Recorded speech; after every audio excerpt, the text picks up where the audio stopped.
Here comes the Hitman. Oh yeah, the excellence of execution.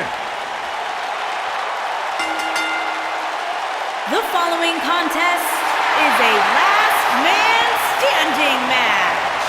Making his way to the ring from Calgary, Alberta, Canada, weighing in at 235 I gotta say, guys, it is an absolute honor to be here ringside to call a match featuring the excellence of execution. How funny it is to hear you change your tune, Saxton. You've been complaining about the Hitman's attitude recently, and I think it's ridiculous. The only thing you've ever excelled at is being subpar. I have the utmost respect for Bret Hart, but I don't appreciate the fact that he seems to not believe that people still respect him the way they have over the last 10 years.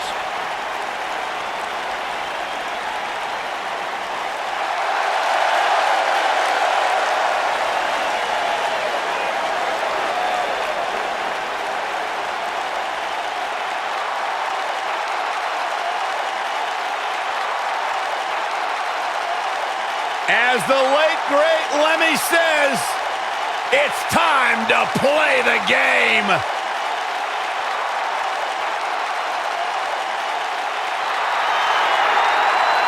Here we go.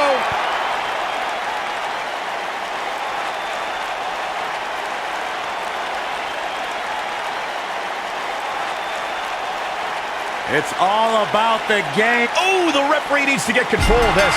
Yeah, that didn't take long. Oh my goodness, crushing it. Scoop slam. Bret Hart is measuring. He wants no part of this.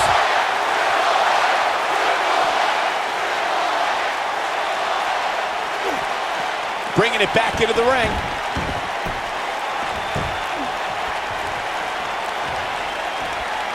Watch out! It'll destroy your face.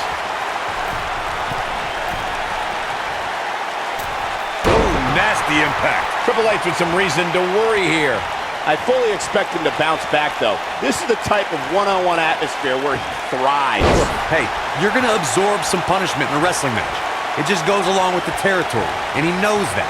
I doubt he's all that concerned at this point. I think a lot of people right now are scratching their heads wondering how he let this match get so out of hand. What a stomp. Good grief.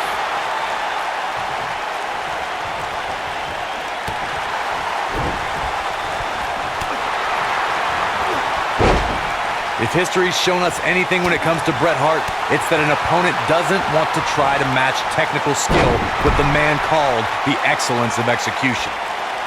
Oof! Triple H showing a lot of heart here, but how can he turn this around in his favor? He doesn't want to absorb much more punishment if he wants to win this match. His health is clearly a concern right now, guys. If he doesn't find a way to combat some of this offense, there's no way he's going to be the last man standing. Corey, you brought something up earlier, and it needs to be emphasized. The superstar does not want to try and outmaneuver the Hitman. Bret Hart knows where he is in the ring at all times. So if I had a match against Bret Hart, I wouldn't put things like go hold for hold or try to match grapples with him on the top of my list of things to do. In fact, I wouldn't even consider such things against the Hitman. Guys, we've seen some pretty creative finishes to last man standing matches over the years, and perhaps one of the most creative took place at Extreme Rules 2010 when John Cena duct taped Batista's legs together. Byron, regarding that Cena-Batista match you mentioned, not only did the Animal lose that night, but it was also likely one of the most embarrassing moments of his career. Of course it was, Cole. Wouldn't you be embarrassed if you struggled to stand because your feet were taped together? Come on. They get dangerous out here, especially when there are no countouts.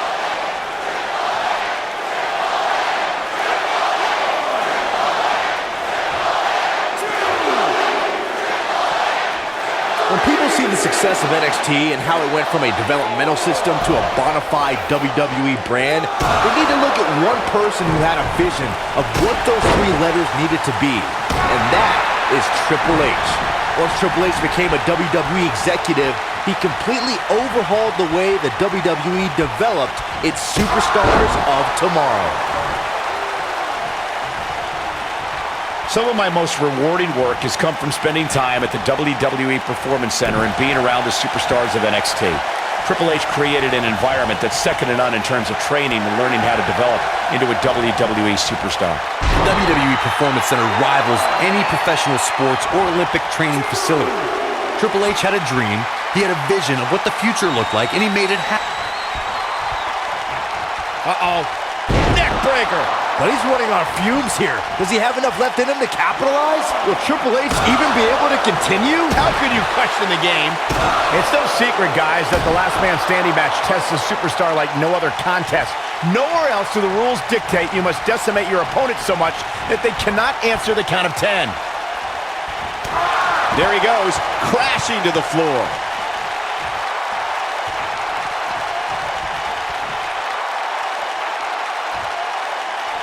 The thing about the unique rules of this match, as Michael was saying, is that superstars will go to amazing extremes to keep their opponents down for a 10 count. Oh, that's the truth, Saxton. Last Man Standing has definitely resulted in some unique usage of everything from weapons to pay-per-view sets and everything in between.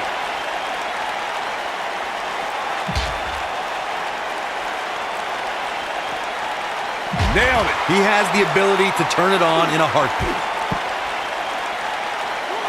Bret Hart is measuring. Guys, one of my favorite matches from the In Your House era would have to be December 1996 Armageddon Rules match between the Executioner and the Undertaker, which many say was a precursor to today's Last Man Standing match. Back now inside the ring.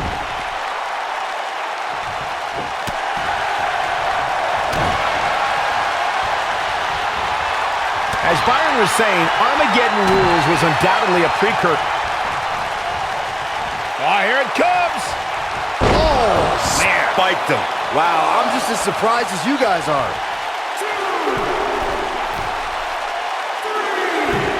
That one fails to connect. Great idea by him. Too bad it was awfully executed, though.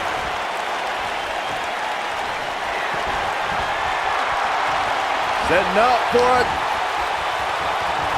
I'm no mathematician, guys, but by my calculations, a last man standing match is more than 3 times as brutal as a traditional match. After all, you only need to keep your opponent down for a 3 count in a traditional match. Oh, continuing to punish them. Great job escaping, trying to turn this thing around. Bulldog. On the topic of traditional matches versus last man standing matches, Corey makes a great point. In matches such as this, you have to keep your opponent down for a count of 10. Which oftentimes results in increased brutality and danger, Michael. And this match is going to continue. Beautiful technique. Uh-oh, here we go.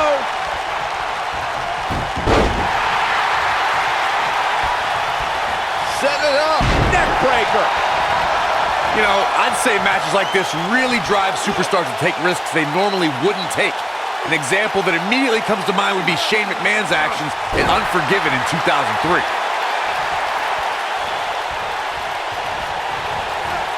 Harsh impact. Oh boy, he is rolling. Bulldog. No reason for that. To elaborate more than that Unforgiven 2000. Oh, here it comes. Unceremoniously deposited down. That's what he was looking for, Michael.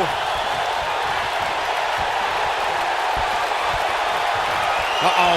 Ooh, just when you thought he had nothing left.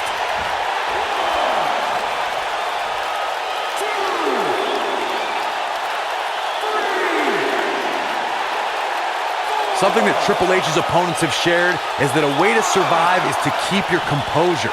The King of Kings is a superior strategist and can effortlessly dissect his adversaries. A challenger must be prepared for that.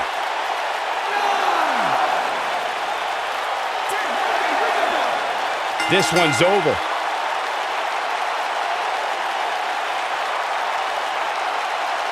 Let's take another look at what made that last man standing match so memorable. Yeah, he's putting in the work. Overall, this match was average at best, but not every match is going to be memorable. In fact, I've almost forgotten it happened already. here is your winner, Bret the Hitman Hart. What's this? I think business is about to pick up.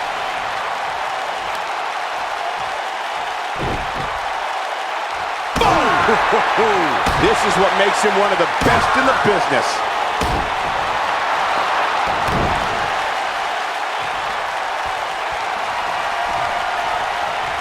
Setting up for just a debilitating neck breaker.